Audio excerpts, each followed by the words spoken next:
Welcome all. इस video में Nifty का एनालिसिस देख लेते हैं। कल है फ्राइडे, लास्ट ट्रेडिंग सेशन होने वाला है इस वीक का। तो कैसे हम ट्रेड प्लान कर सकते हैं, किस डायरेक्शन में निकल सकता है निफ्टी, क्या यहाँ से अगेन ऊपर जाएगा या फिर गिरेगा, ये हम चार्ट से समझ लेते हैं और इंपॉर्टेंट लेवल्स भी देखेंगे कि एग्जैक्ट कहाँ ट्रेड प्लान किए जा सकते हैं। लेकिन उससे पहले ये भी देख लेते कि ये जो दिन था, एक्सपायरी का दिन था, थर्सडे था, ठीक है। इस दिन हमने एग्जैक्टली क्या किया और क्या डिस्कशन था। देखिए, अगर ये दिन देखा जाए एज एन ऑप्शन बायर, ये बहुत ही, अगर कहो कि खराब दिन था, बेकार दिन था, क्योंकि पूरा साइडवेज था मार्केट। ठीक है, मॉर्निंग में 5 मिनट पे एक बड़ी कैंडल बनी, यहाँ तो कुछ कर नहीं सकते थे हम।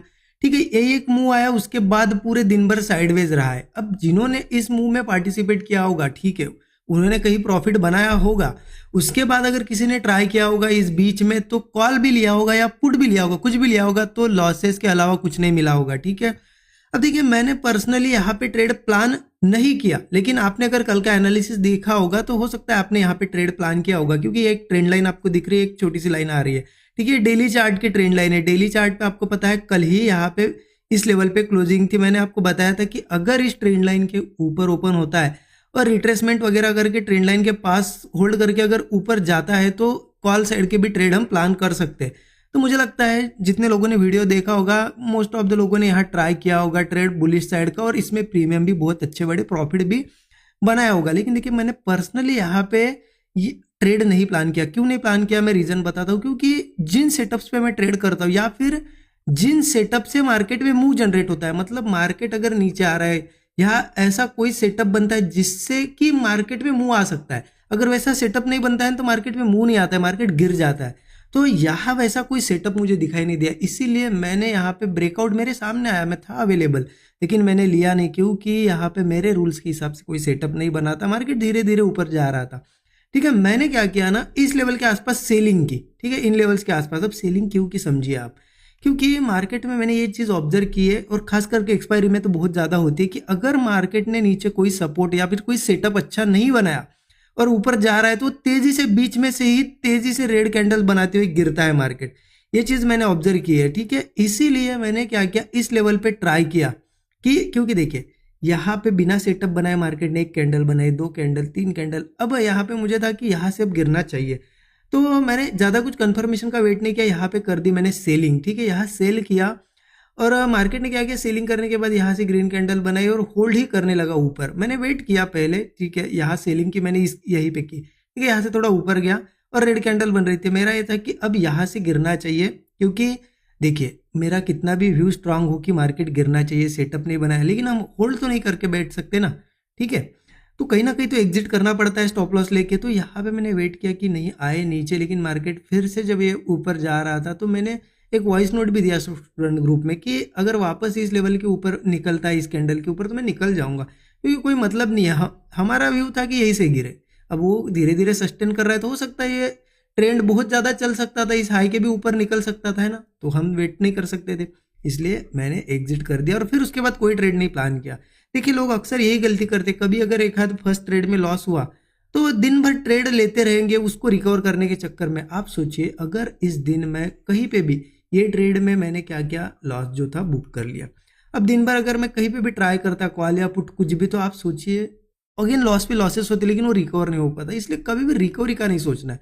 मैंने आपको कल ही बताया था कि एक्सपायरी का दिन है, अगर साइडवेज होता हुआ दिखता है, अगर 1-2 आपके छोटे एसएल चले जाए तो क्लोज कर दो सिस्टम। जरूरी नहीं है एक्सपायरी के दिन मूव आए, कुछ ऐसी भी एक्सपायरीज होती है जिस दिन पूरा रेंज में क्लोज होता है। ठीक है, ठीक है, मैं आपको दिखाता हूँ, ऐसा नहीं कि मैंने, तो ये दिन था आज का। आप देखिए, कल है फ्राइडे, क्या हो सकता है कल, क्या यहाँ से आज इतना साइडवेज रहा तो कल कहीं निकल सकता है या फिर यहीं पे रुकेगा, क्या एग्जैक्ट प्राइस एक्शन बनाया देख लेते हैं। उसके लिए डेली चार्ट पे चलते हैं सबसे पहले।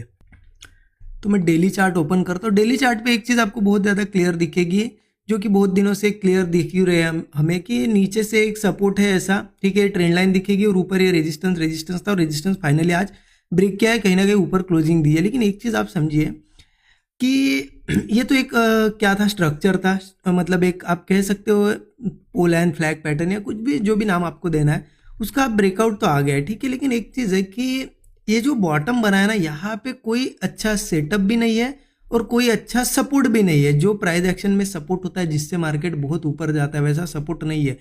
तो इसीलिए मार्केट में क्या है ना कि वीकनेस भी बहुत है। मतलब देखो आप, गैप अप हुआ, गैप अप के बाद ऊपर तो गया लेकिन कितने धीरे धीरे गया।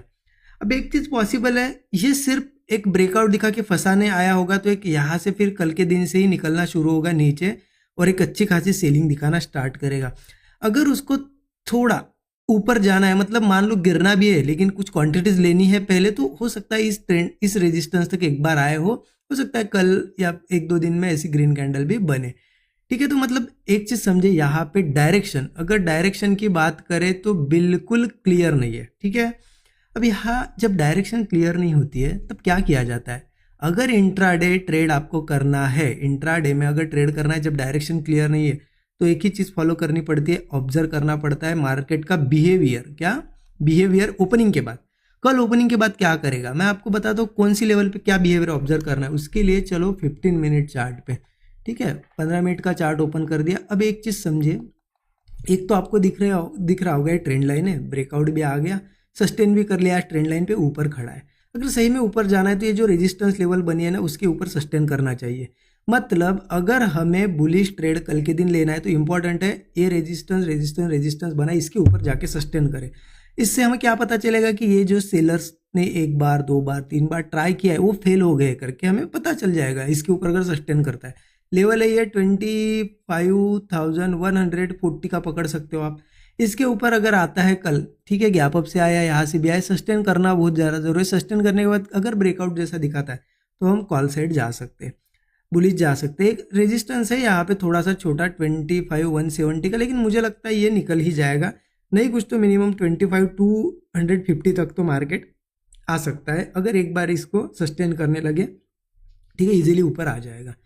ये पहला मेरा व्यू है, बुलिश साइड कब ट्रेड लेना है। अब सेलिंग कब कर सकते हैं, क्योंकि यहाँ तो देखिए हाई बना, फिर लोअर हाई, फिर मतलब यहाँ पे लोअर हाई, फिर ये फिर से एक लोअर हाई बना, तो अब मार्केट गिर कब सकता है। देखिए एक चीज़ आपको बताता हूँ, इस लेवल के आसपास आप देखिए एक रेंज है, ये पूरी रेंज थी, इसके अंदर ज़्यादातर मार्केट था, अब नीचे आके क्लोज हुआ है। तो ये लेवल बहुत ज़्यादा इंपॉर्टेंट है 24,100 की। मुझे लगता है अगर कल कहीं पे भी ओपन हो 25,100 के नीचे अगर सस्टेन करता है और वीकनेस दिखाता है, मतलब इसके नीचे ये ऊपर नहीं जा रहा है, बार बार ऐसे सपोर्ट्स बना रहा है और ऐसे ब्रेकडाउन जैसा बना रहा है, तो हम पुट साइड जा सकते हैं। क्योंकि एक बार वो इस ट्रेंड लाइन तक आएगा, ट्रेंड लाइन का लेवल पकड़ लीजिए आप 25,040 का, लेकिन पॉसिबिलिटी रहेगी अगर यहाँ से ब्रेकडाउन देते एक पैनिक सेलिंग भी आ सकती है, नीचे अच्छा गिर सकता है, क्योंकि ये ब्रेकआउट हुआ है, लोग आज कॉल्स लेके बैठे हैं यहाँ पे। ठीक है, मतलब होल्ड कर रहे हैं कॉल वगैरह लेके कि चलो ब्रेकआउट आया ऊपर जाएगा। अगर वो ब्रेकआउट फेल होता है तो बहुत तेजी से गिरेगा। ठीक है, तो पहला तो आपको समझ गए, यहाँ सस्टेन करता है तो यहाँ तक का एक इजीली टारगेट होगा। अगर मार्केट 25,40 भी ब्रेक करता है तो तेजी से गिर सकता है। लेकिन देखिए अब यहाँ आपने ट्रेड लिया, यहाँ तक रुके, फिर नीचे जा रहा है, तो आप यहाँ पे देखो क्या करता है। अगर फास्ट बड़ी बड़ी कैंडल बन रही है तो आप ट्रेल करते करते बड़ा टारगेट लो। अगर आपको लग रहा है कि बहुत ही स्लो गिर रहा है तो ऐसा नहीं गिरेगा मार्केट, वो फिर रिवर्स कर जाएगा। इसलिए स्लो गिर रहा है तो फिर आप आपका प्रॉफिट बुक कर सकते हो 1:3 1:4 पे। और अगर इस बीच में रहता है तो 140 से 100 तो ये फिर साइडवेज जोन ही समझ लो। तो इसमें थोड़ा सा प्लानिंग हम नहीं करेंगे। ठीक है, करना है प्लानिंग तो एक तो इसके नीचे करेंगे या फिर इसके ऊपर करेंगे, तो इस तरीके से प्लान करना है।